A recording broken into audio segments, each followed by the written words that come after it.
ESSAC is the top-level strategic advisory committee for BSI in its role as the national standards body in the field of electrotechnical and electronic systems, a really important sector for the UK.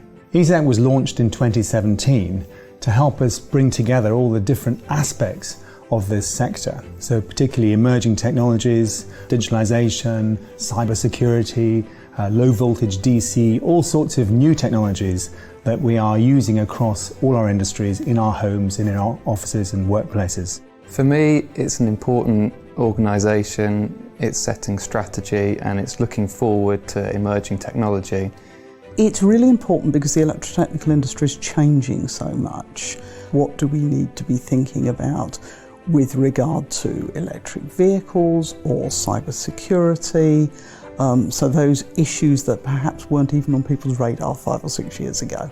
I think ESSAC can benefit innovation because it is a forward-looking organisation that is seeing what's coming technologically.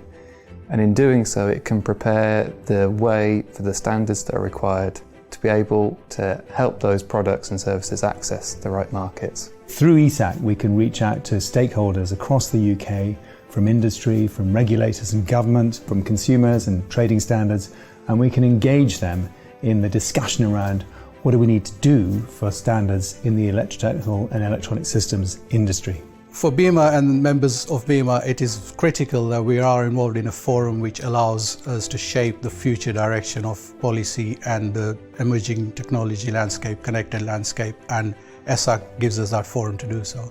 We have over 200 manufacturers as members. It's crucially important that they're involved at a strategic level for standardisation because we need to be ahead of the curve. ESSAC also has to perform a really important function in fulfilling the role of the UK as a member of the International Electrotechnical Commission, or the IEC, which governs standards in this area. It's crucially important that senior industry realise that the long-term benefit to the UK is to influence international standardisation. I work with standards every day. They support our access into markets in over 100 countries around the world. We make sure that our designs are compliant to them so that we can sell them. ESSAC is the primary means by which we can ensure that we have the right strategy going forward to support the UK, to support our use of standards and to support our manufacturing industry in using international standards effectively in the UK.